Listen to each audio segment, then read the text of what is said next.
Olá, amado, bem-vindo ao primeiro estudo da célula em família que estamos fazendo, produzindo por causa desse tempo todo de isolamento, né? Mas não só, e a gente está em casa, muito bem. Nessa hora, você está com a sua casa, com a sua família, vocês estão juntos e nós temos a alegria de estarmos juntos com você por alguns minutos e eu vou fazer um estudo da célula com você, mas antes deste estudo, que o tema desta semana é José se deixa conhecer pelos seus irmãos. Eu vou pedir para você, no teu celular, ou no teu computador, ou na sua televisão, você dá uma pausa no vídeo para que você ore primeiro e passe um tempo com a sua família orando. E nesse tempo de oração inicial, mas nesse tempo de oração você deve orar pela sua família, você deve orar pelos seus familiares, deve orar pela igreja, pela tua célula, que provavelmente nesse mesmo horário está se reunindo também, cada um na sua casa. Então você deve interceder pela sua célula, interceder também pela cidade, pelo estado, Brasil, pelo mundo, por conta de tudo que está acontecendo, tá? Lembra de orar também pelo fortalecimento da igreja, pelo fortalecimento da comunhão, mesmo que estejamos impedidos por alguns dias de estarmos juntos, do toque, de se abraçar e se cumprimentar, mas nós estamos juntos de várias outras formas, estamos nos comunicando, estamos conversando, e esse tempo é um tempo importante da gente não deixar a peteca cair, a gente continuar firme, continuar conversando, orando uns pelos outros, abençoando, fazendo as tuas devocionais. É um tempo precioso para você ler o livro, os livros que a gente disponibilizou para você, recomendou para você, ler as tuas devocionais, ler mais a Bíblia. Gente, é muito importante, a gente tem que tornar esse tempo produtivo, muito produtivo. E isso é de um valor enorme, inestimável. Então vamos transformar esse tempo em produtividade e vamos crescer com tudo isso. Nós sabemos que Deus vai abençoar grandemente a Igreja do Brasil.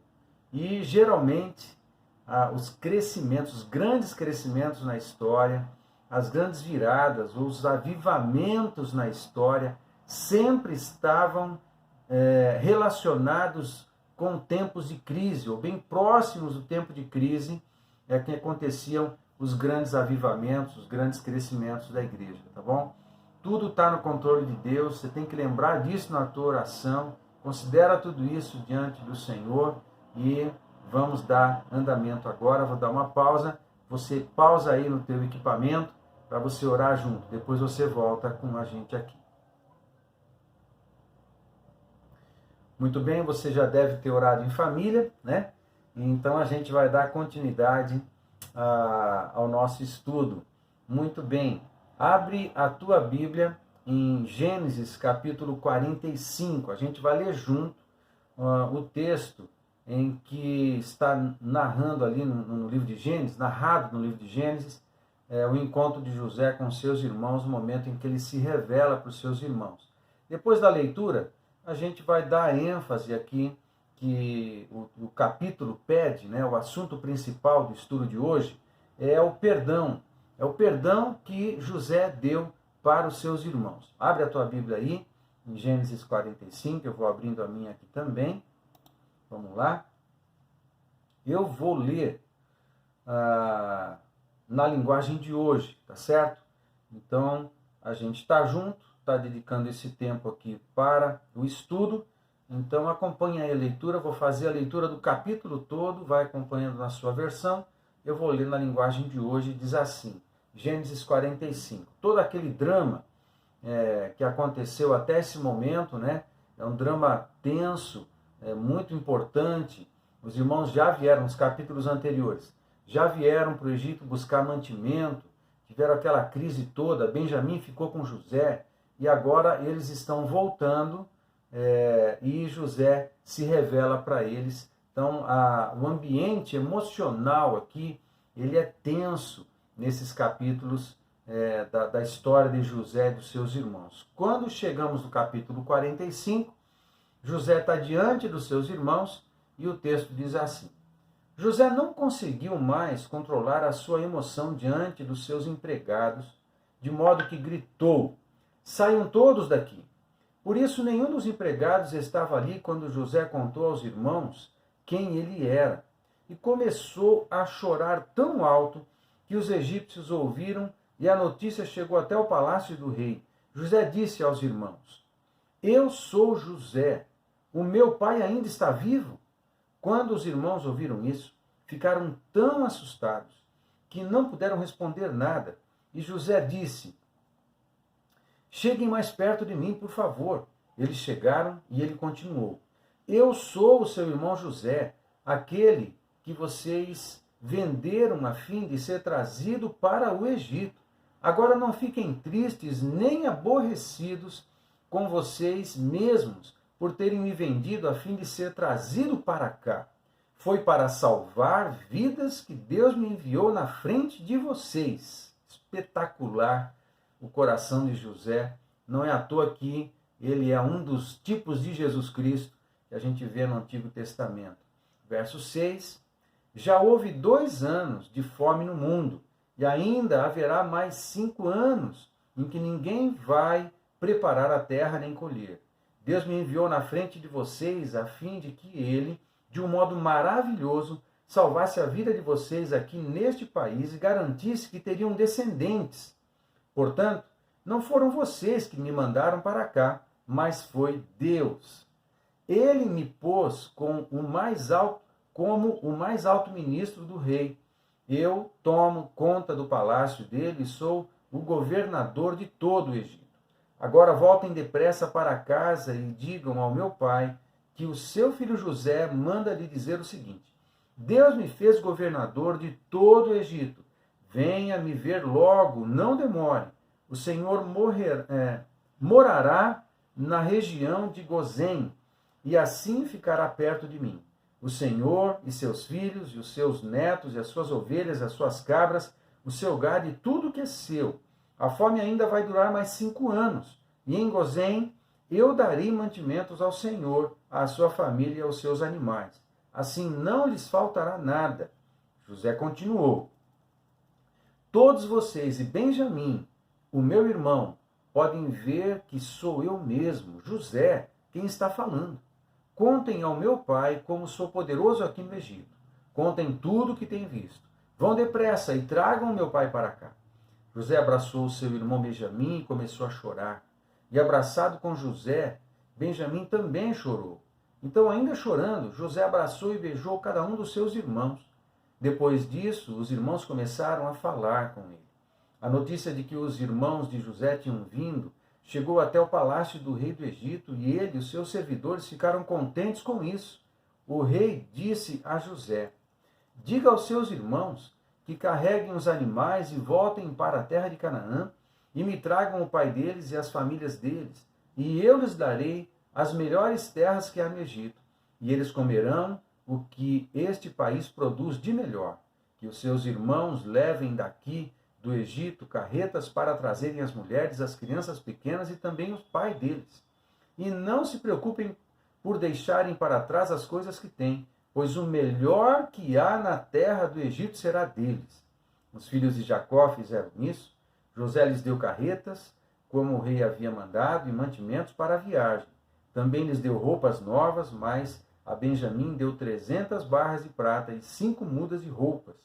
Para o pai, José mandou 10 jumentos carregados das melhores coisas do Egito e 10 jumentos carregados de trigo, pão e outros mantimentos para a viagem. Os irmãos se despediram e, na hora de partir, José aconselhou: não briguem pelo caminho. Eles saíram do Egito e, quando chegaram a Canaã, foram à casa de José, o seu pai. Então lhe disseram: José está vivo, ele é o governador de todo o Egito. Jacó quase desmaiou e não podia acreditar. Porém, quando lhe contaram tudo que José tinha dito, e quando viu as carretas que havia mandado para levá-lo para o Egito, Jacó ficou muito animado e disse: já chega, o meu filho José ainda está vivo, quero vê-lo antes de eu morrer. E finaliza então o capítulo 45 de Gênesis, com essa história maravilhosa do encontro de José com seus irmãos. Ok. Vamos ao estudo. Deixa eu passar para você, então, algumas perguntas para a gente passar a refletir sobre esse encontro maravilhoso de José e seus irmãos e pensar no coração de José, como Deus trabalhou com esse homem, esse rapaz, esse garoto, né? Provavelmente ele era adolescente quando foi vendido pelos seus irmãos, e esse drama todo, a saga de José, pode ter demorado alguma coisa em torno de 12 a 16 anos. Não dá para ter certeza. O fato é que quando José começa a governar o Egito, ele tinha por volta de 30 anos. Isso é um detalhe bem interessante e está relacionado com Jesus também. Davi, que é um tipo de Jesus, aconteceu a mesma coisa com 30 anos. Davi passou a reinar, primeiro no Reino do Sul, depois ele estende o reino para o Reino do Norte também, e ele começa a reinar nos dois reinos com 30 anos de idade. Mesma coisa aqui com José. Muito bem, quero fazer uma pergunta para você, e a pergunta é a seguinte: a demora de José em se revelar aos seus irmãos pode mostrar o que da parte de José? Primeiro, que ele vingou-se por determinado tempo, né? Vingou-se por determinado tempo dos irmãos. 2, contribui para que eles sentissem o peso do pecado. José esperava que o sonho se cumprisse e seus irmãos se curvassem diante dele, ou estava testando o coração deles até perceber algum arrependimento? Qual é a sua opinião? Ok? Dá uma pausa aí no vídeo, conversem entre vocês, depois você volta aqui. Muito bem, já voltou, e eu quero dizer para você o seguinte: o texto não deixa muito claro qual foi o motivo de José ter demorado para compartilhar com seus irmãos que ele era o seu irmão. Particularmente, eu acredito que seja a última opção, de que ele estava investigando o coração dos seus irmãos para saber qual era o nível de arrependimento que tinha amadurecido, né, tinha acontecido no coração deles, depois do mal que praticaram contra José. Isso é muito importante. Nós sabemos que o arrependimento de pecados é um poder transformador dentro de nós, transforma as realidades da nossa alma, do nosso coração. É o poder do arrependimento que destrói as estruturas de pecado dentro de nós. A salvação depende de arrependimento. Salvação e fé é o que o Novo Testamento nos ensina que é necessário para a salvação. Portanto, é muito importante aqui essa ênfase no arrependimento de pecados, né? E então, eu quero seguir com uma outra pergunta aqui. Quanto a você agora, tá bom? Pensa em você e responde a seguinte pergunta: quando alguém faz algo contra você, como você reage? Primeiro, você evita a pessoa. Segundo, fica ressentida e guarda no coração ressentimento. Terceiro, você perdoa e esquece? Ou você ora por ela? Ou você se vinga? Né? Ou então reclama para os outros e para Deus sobre o que aconteceu? O que você faz quando alguém reage contra você, alguém faz algum mal contra você? Muito bem, vou dar uma pausa também, converse entre vocês aí, depois você volta no vídeo aqui. Muito bem, você já voltou, vamos dar continuidade. Vou fazer outra pergunta. E quando você machuca alguém, o que você costuma fazer? Quando você peca contra alguém, você ofende alguém, você machuca alguém, o que você costuma fazer? Primeiro, você fica constrangido. Segundo, você evita a pessoa. Terceiro, você busca pedir perdão. Quarto, você é rápido em se reconciliar. Depois, dá um tempo para pensar no assunto. E por último, você espera a pessoa vir para ter certeza de que você a ofendeu mesmo, né? O que você costuma fazer? Como você reage diante dessas situações? Eu quero ler alguns textos que tratam desse assunto do perdão, de quando alguém nos ofende, como que a gente lida, e quando nós ofendemos ou fazemos mal para alguém, como que a gente lida também diante dessas situações.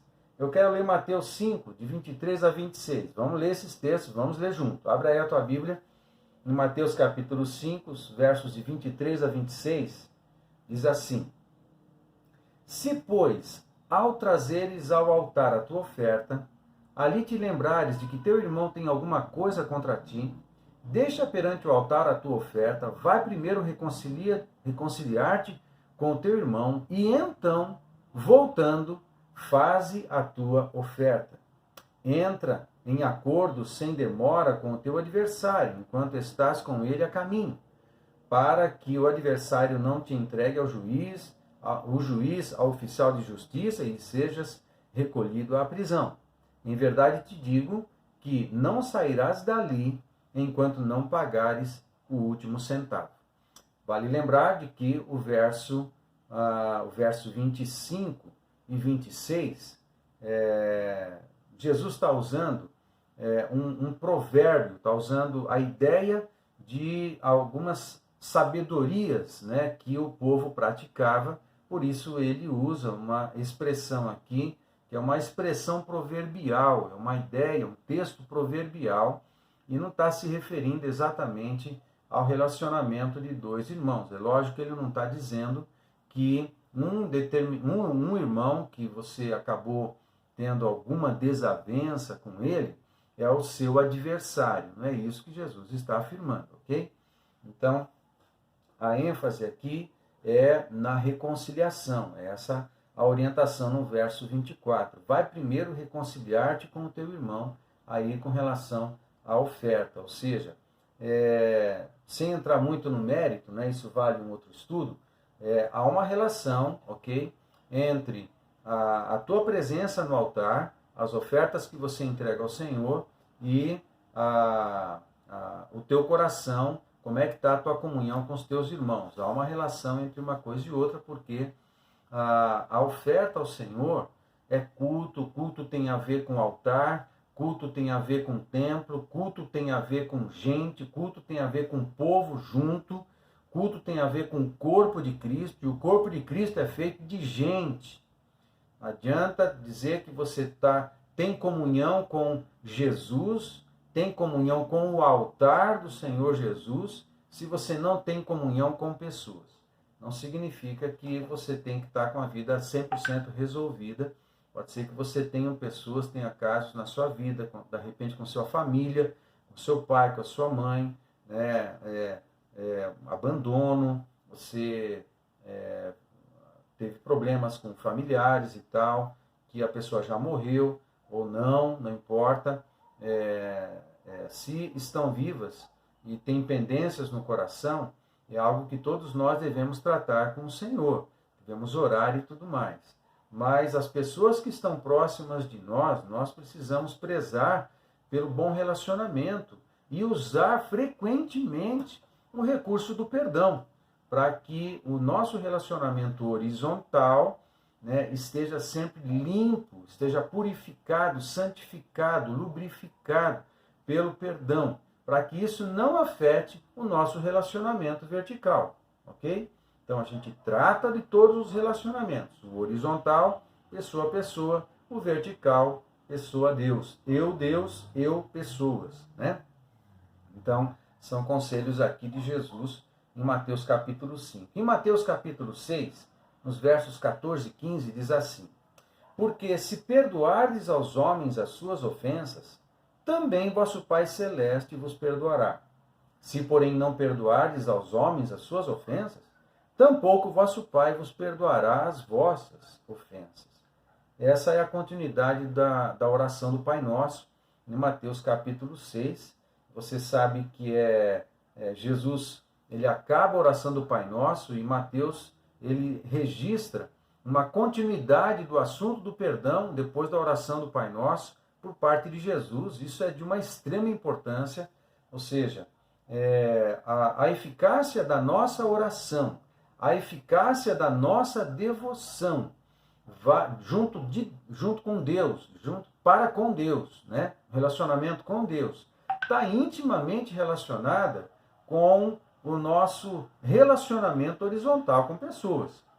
Se o nosso coração está travado e fechado por conta de pecados que cometeram contra nós, se eu me fecho a perdoar, isso vai afetar a minha comunhão com o Senhor também, né? Esse assunto é de extrema importância. Mateus capítulo 18, nos versos de 15 a 17, diz assim: se teu irmão pecar contra ti, vai arguí-lo entre ti e ele só. Se ele te ouvir, ganhaste teu irmão. Se, porém, não te ouvir, toma ainda contigo uma ou duas pessoas, para que, pelo depoimento de 2 ou 3 testemunhas, toda a palavra se estabeleça. E se ele não os atender, dize-o à igreja. E se recusar ouvir também a igreja, considera-o como gentil e publicano. É um dos textos que o Novo Testamento orienta a gente no trato com pessoas que são ofensivas, que brigam, que são briguentas, que ofendem as outras pessoas, que provoca dissensão na igreja, que provoca contenda entre irmãos. Esse é o assunto aqui, né? Então, Mateus 18, por boca de Jesus, dá uma instrução de como agir para com pessoas que têm um instinto da confusão, da intriga, da confusão, né? de sempre criar contenda, criar polêmica, e ele acaba destilando palavras e sentimentos, coisas que colocam pessoas contra pessoas. Isso precisa ser estancado, bloqueado nos relacionamentos da igreja, para que as pessoas estejam com um relacionamento limpo, né, purificado. Então, esses são 3 textos que a gente leu pensando um pouquinho, tem lições a respeito da necessidade do perdão. Muito bem. Em resumo aqui, você pode dar uma pausa aí no estudo, tá? Para ir conversando em família à medida que a gente está conversando aqui, repartindo alguma coisa e lendo os textos, tá bom? Mas deixa eu fazer um resumo para você. Aqui é o seguinte, nós precisamos ser rápidos no perdão. Essa aqui é a verdade. Lembra de José? Lembra lá de José um pouquinho.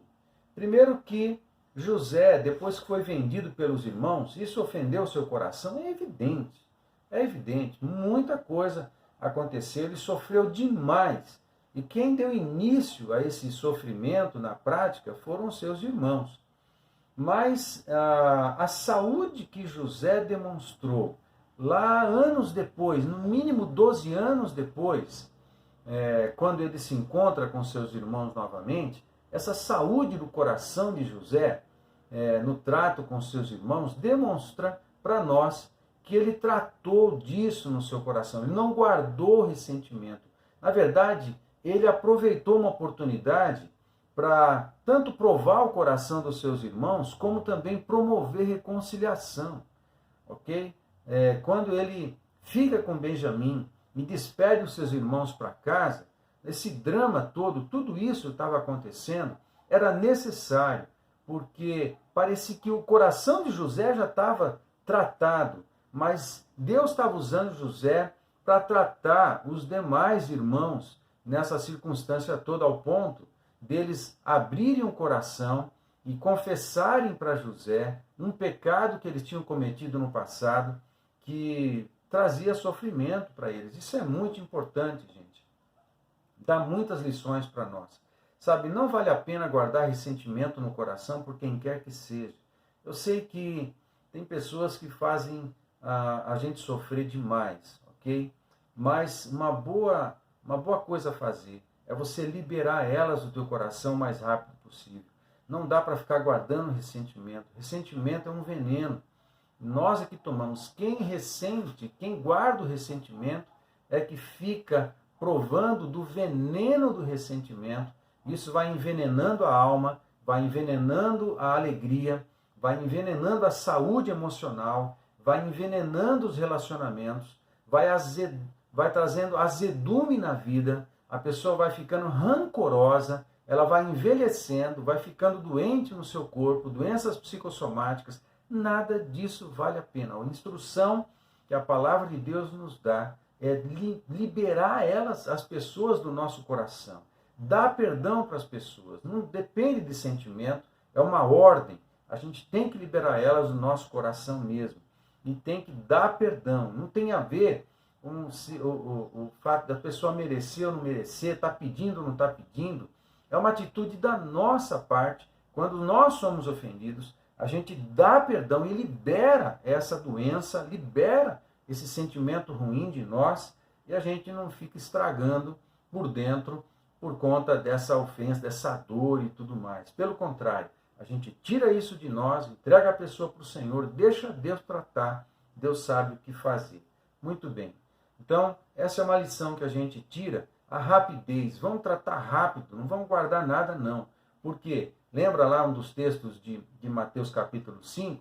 Se a gente não liberar do coração essas pessoas e essas ofensas, isso vai afetar a minha relação com o altar, vai afetar o meu culto, vai afetar a minha relação com o Senhor.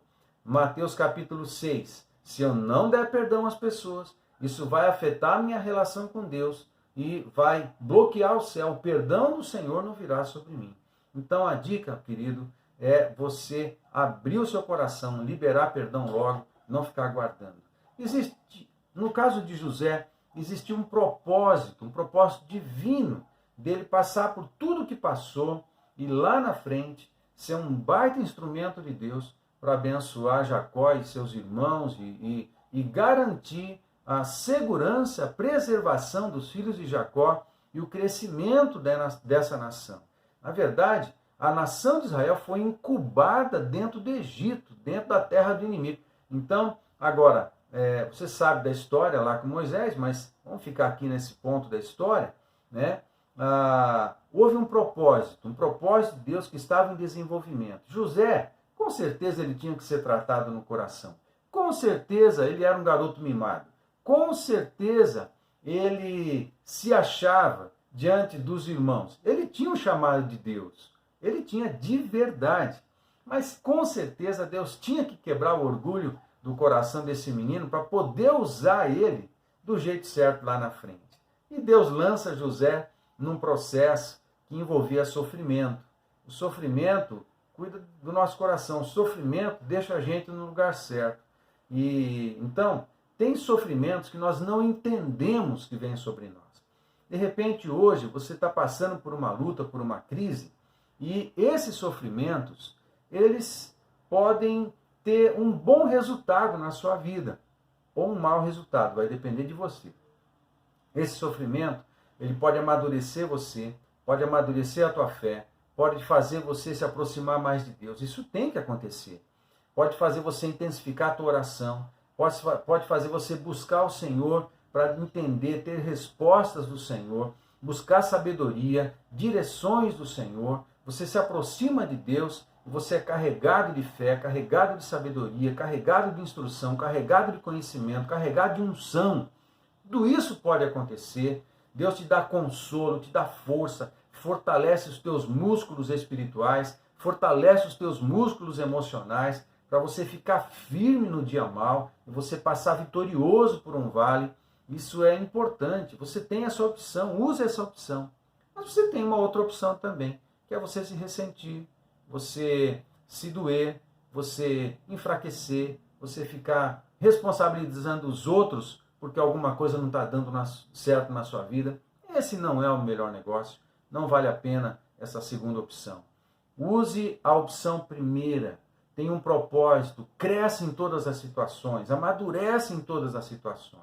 Olha para José. José, ele tinha um propósito em tudo aquilo, o seu caráter foi forjado, o seu coração foi amadurecido e ele foi capacitado para poder governar uma nação inteira. Faz parte. Como é que você está hoje? Como é que está a sua vida? Como é que está seu coração? Nós estamos em tempos de exercer fé. O comércio está parando, o prefeito está decretando várias coisas aí, o governo do estado, fechamento das aberturas de entradas e saídas da cidade, tem muita coisa importante acontecendo. E você acha que Deus está fora do controle? Não, Deus está no controle. Deus nunca perde o controle. São oportunidades, as crises são oportunidades, as lutas são oportunidades, os sofrimentos são oportunidades. Aproveita tudo isso para crescer em Deus, aproveita tudo isso para liberar teu coração. Libera teu coração e cresce em Deus. Guarda a tua fé, guarda teu ânimo no Senhor. Ele vai capacitar você no dia da luta, no dia da dificuldade, da tribulação. O Senhor capacita você. Busca o Senhor. Vamos lá, para finalizar o nosso estudo, então eu quero dar um desafio para você. O desafio é muito simples.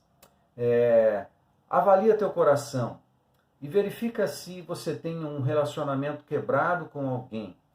E o que você poderia fazer para acertar essa situação ainda esta semana, o mais rápido possível, ok? Avalia aí teu coração e entra nesse desafio. Verifica se tem algo para ser consertado com alguém, tá certo? Muito bem, foi um prazer a gente passar junto esse tempinho. Espero ter acrescentado na sua vida. Agora eu vou finalizar o vídeo e você pode desligar o vídeo e você vai orar com a sua família aí. Orem um pelo outro, abençoem-se e converse um pouquinho antes de acabar a reunião. Faça um compromisso entre vocês. Tem alguém que você precisa consertar o relacionamento? Se tiver, coloca isso diante de Deus, ora. Eu sei que em alguns casos é uma ação muito difícil, dolorosa, quem sabe, mas eu quero recomendar você orar primeiro, ok? Então eu vou dar alguns passos para você. Primeiro, coloca essa pessoa e essa situação diante de Deus, ok? Ora na presença do Senhor. Segunda coisa, pede graça do Espírito Santo para você liberar perdão e libera o perdão, ok? Não depende de sentimento, como nós sempre ensinamos, mas libera esse perdão. Libera o perdão para a pessoa e tira a ofensa, tira a dor, o ressentimento, a mágoa do teu coração. Em terceiro lugar, depois de dar perdão, pede perdão a Deus e pede para o Espírito Santo encher você de graça, encher você de unção, encher você de amor, encher você da presença do seu Espírito e orientar você naquilo que você deve fazer para se reconciliar, se for o caso alguém que você tem acesso, tem proximidade e pode conversar com ela. Pede direção do Espírito Santo, é muito importante isso. Não deixa a pendência para trás, isso vai provocar um mal no seu coração e afetar a tua comunhão com Deus. Não deixa isso acontecer. Deus te abençoe, fiquem com Deus, vamos continuar crescendo juntos. Muito bom a gente estar junto nessa primeira célula em família. Deus te abençoe.